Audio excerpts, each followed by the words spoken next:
he could be the guy that saved 2 franchises at the same time. Rename the terminal tower. There's any number of things. Yeah, I mean, why not? You know what, though? Mike ended it best. He goes, Jerry, actually, I don't think he needs to play for the Indians for that. All he's got to do is win one with the Cavs, and he'll be on every light pole in downtown Cleveland. Yeah, I said you are absolutely right about that one, my friend. Yeah. Hey, last thing. I know you got to go, JK. Browns, where are you at with them heading into Tennessee after a couple of games? Well, you nailed it on the head earlier. Briefly mentioned that, I can't remember, certainly since they've been back and maybe before this, for years, having a longer stretch of games that it's like, wow, these are all, not necessarily that the Browns should win these next, really the next 5 games and 6 of the next 7. Not necessarily that they should win, but they're all winnable. I can't remember a time since they've been back at least that there was this long of a stretch where it's like, wow, there's the potential here for a long winning streak. This is really amazing. This is the stars really kind of have aligned. That being said, the opportunity is there.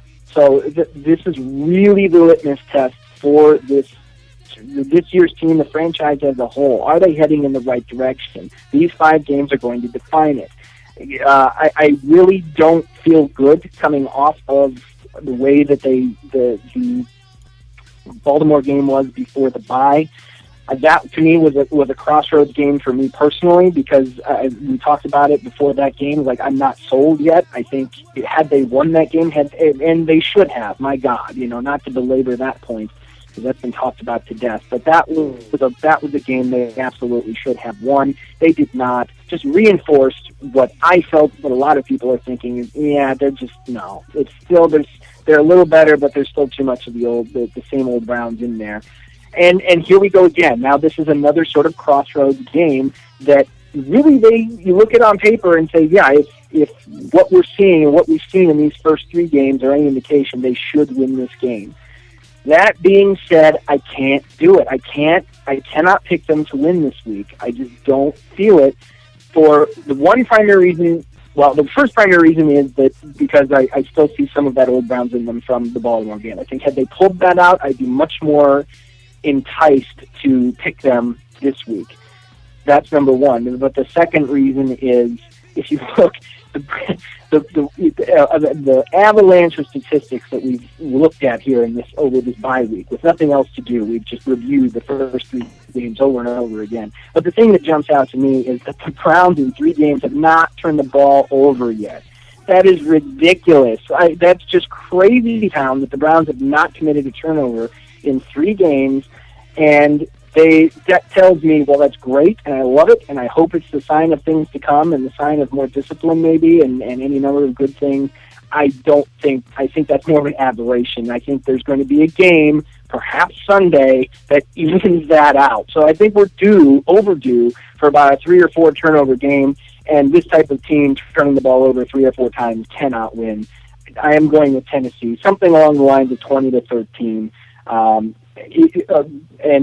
it wouldn't be the end. I don't think that'd be the end of optimism, because there are still several more winnable games right on the horizon. But to lose this after losing the previous one in Baltimore, that will take the wind out of the sails a little bit for the Browns. Now make it much harder to try and string out a winning streak here.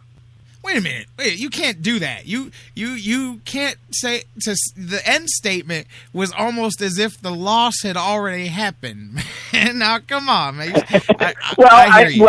I hear you. Let me staple this on. If they do win this week, I think that makes the next 4 look even better. So this is maybe even more of a crossroad game than the Baltimore game was, because this is going to be, this is the beginning of a string. I think the other thing is that with Pittsburgh coming in the following week, I think these 2 games go together. I think whatever the Browns do this week, I think that is what we all feel they will do again when Pittsburgh comes back.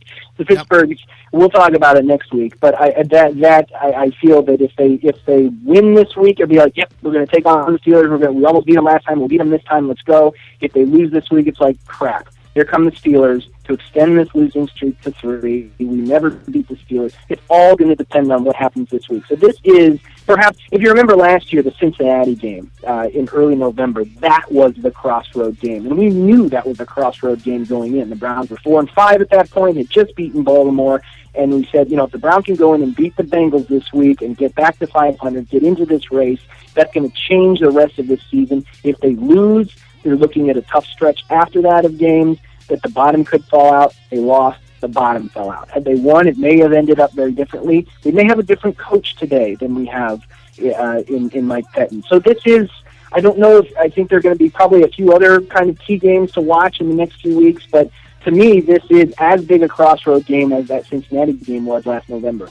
Yeah, I'm with you there. Let's see how we do it, because, again, I can't argue with people that say until they go win another game on the road, it's hard for me to pick them to go win a game on the road. Yeah, they need to earn it. They need to earn it. That Saints game was great, but it's sandwiched behind 2 games that they basically gave away. They need to decide and they need to determine what type of team they're going to be, and until they prove that they are capable of winning some tough games, and more to the point, winning games that they should win, it's going to be tough to generate much optimism. I'll tell you, one thing that does give me optimism that I hadn't talked about this week is the fact that, Ray Horton being over there. And look, I don't bash on Ray Horton's defense like some people do, but I consider Brian Hoyer a very cerebral quarterback, and I wonder how much retention of that defense and those basic principles that Brian Hoyer may have as the quarterback carrying over from being here with seeing Ray Horton in practice every day up front. I'm wondering if hopefully maybe that little wrinkle doesn't come out to help the Browns offensively in this game. Yeah, and a fitting point, since going into Week 5 a year ago, we were praising Ray Horton and this fabulous defense that he had brought to Cleveland that was leading the league and all of these statistics. And, oh, my gosh, this defense is wonderful. It's turned the corner. And a year later, we're going against him for another team. Not that he got hired as a head coach somewhere, but just because they didn't work out here. So, yeah, it's fitting that a year later things are so dramatically different when talking about Ray Horton. Absolutely. I can't wait to see what happens, and we'll be able to talk about it next week. We'll see what happens the latest with the playoffs. By the way, a quick update. I think I saw Baltimore now up 2-0 in the bottom of the third over Detroit, looking to put a little foot on the throat there of the Tigers and try to take that 2-0 lead, which is, as we know, pretty difficult for teams. Not impossible, but difficult for teams to come back from there. We'll see. But right now, 2-0 lead, still very early in that game. As we've seen, too, it's always early in these games. There's no time in the game where a team can't come back or can't unleash the 8-run inning so far in the early going of the playoffs. Indeed, yeah. So that's what's nice about today, and even over the weekend, we're going to have some daytime games and some early starts. So when these incredible finishes happen, we have a chance to be awake. Right, and they all start at great times, like 6:37 and 3:07. You're right. I'm like, where does baseball come up with these times for the first pitch? Although I will say that this is one of my favorite days of the year. This is right up there with March Madness. I love afternoon playoff baseball. It takes you back to the early days of the World Series being played during the day. This is wonderful. There's so very few. There's basically today and then a couple over the weekend and then maybe a day or two next week. It's very, very few. And then once you get into LCS, everything's basically at night. But gosh, this is sweet. I love having daytime baseball, daytime postseason baseball in October. It's one of the thrills of the sports calendar. I agree with you. One of my thrills every week is talking to you, JK. And even though we had an interruption in the middle, we got it and we went a little longer. Thank you so much for sticking with us, man. And next week, as always, man, it's Cleveland. We've always got stuff to talk about from week to week. There will always be stuff to talk about, undoubtedly, yes. JK, enjoy the weekend. Buckeyes, Browns, baseball, all of that, and then we'll catch up next Friday. You bet, buddy. All right, my man, Jonathan Knight, have a good one. The Sportswriter extraordinaire, and you guys can always check him out on Facebook. He's got a new fan page, Jonathan Knight, and you can tweet with him on Twitter at JKnightWriter, WRITER. We're going to take a break, get you the news. Come back with Jeff Gorman as Hour 2 kicks rolling here, talking about the Browns preview. Jeff Gorman's got the Titans scouting report. Coming up next from Browns101.com, Ryan Ruiz of Dog Pound Nation coming up just a little bit later with 3 Dawg Bones to a Browns victory. Let's turn the focus to the Browns here as they head into action this weekend on the road. Coming up next after the news here on the Sports Fix. Put the girl down. Sticks a big gold man, slaps it around. You take a step, you can do it. You get right through it. We had a case in the place. Well, we went right through it. You got a job, not kidding. You're thinking you're cool. Taking place at the bar, smack you off your stool. Put a dog in a single girl. And if you got beat, you get beat to a pulp. The Sports Fix, your choice for intelligent talk.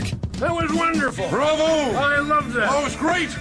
Intelligent talk. Well, it was pretty good. Well, it wasn't bad. Well, there were parts of it that weren't very good, though. It could have been a lot better. I didn't really like it. These guys must be on the wrong station. It was pretty terrible. It was bad. It was awful. It was terrible. Get him away! Hey, boo! Boo! The Sports Fix.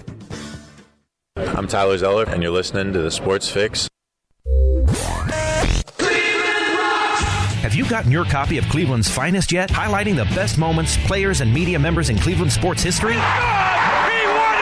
Milo hit a three-pointer on the sideline! In-depth, personal interviews with some of the top names in Cleveland sports fill the pages of this incredible book. Cleveland's Finest by Vince McKee is this year's must-have book for every Cleveland sports fan. Available now at Amazon.com. Get your copy today.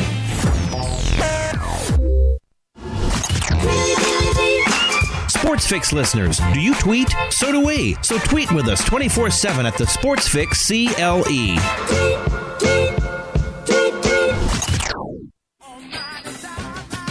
Business owners and professionals, do you want to take your business, your product, your team, your event to the next level? You want to advertise right here with the Sports Fix. Our listeners are among the most loyal listeners, terrestrial or internet. The Sports Fix universe is not only the radio show, but tens of thousands of fans on Facebook and Twitter. Email me, Jerry Myers, thesportsfix@AOL.com. That's thesportsfix@AOL.com. And let me help you swing for the fences and hit it out of the park right here on the Sports Fix. Portions of the Sports Fix brought to you by Harry Buffalo. Harry Buffalo, join the herd. News break. Good morning, I'm Bob Picozzi. You can't win a national championship during the first weekend in October, but you might be able to lose one. Second-ranked Oregon's chances of qualifying for college football's first 14 playoff took a major hit late last night. With a 31-24 home loss to Arizona, the Wildcats drove 71 yards to win it on a 1-yard run by Terrace Jones-Grigsby with only 2:54 to go. In Green Bay, Aaron Rodgers threw only 17 passes, but 3 went for touchdowns. And the Packers' 42-10 lathering of Minnesota in NFL Thursday Night Football. First winning record this season, 3-2. Got a nice little weekend off here, but a lot to improve on, I think. Offensively, we a little stagnant tonight. We didn't have a lot of attempts in the passing game and didn't execute very well on third down, but bright spots. We're 4 for 4 in the red zone, and we got Eddie and James going. Eddie Lacy rushing for 105 yards. James Starks for 46. Mike Moustakas' home run in the 11th gave Kansas City a 3-2 win over the Angels in Anaheim in Game 1 of their American League Division Series. All 4 division series will resume today. All 4 games on ESPN Radio beginning at 11:30 a.m. Eastern Time when Detroit visits Baltimore in Game 2. For over 60 years, Ferguson has been the name that pro contractors count on for plumbing, HVAC, waterworks, and more. They have the right products and the right people right around the corner. Put them to work for you at Ferguson.com.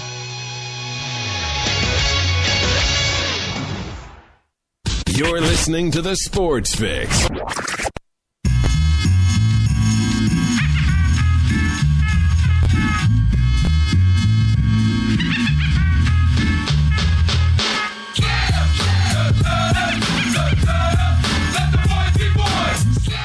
Welcome to the Sports Fix, live here across the Sports Fix Radio Network. We are into hour 2 here.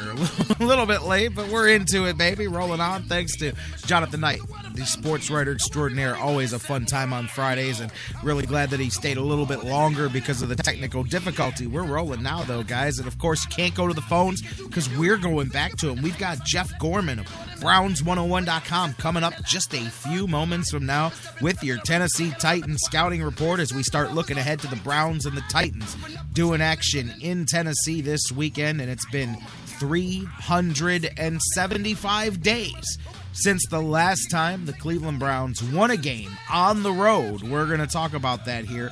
Browns have lost 10 of their past 11 road games, 7 in a row, and 18 of their past 20 road games. So no matter what Tennessee looks like. I just gave you the reasons why the Browns have every opportunity not to come through with the victory this weekend. But like JK just said, I mean, really, how you come out of this, regardless of what's after that, is going to change the way you look at the beginning of this season. Because going through the fire and forging yourself and coming out with a good performance and a victory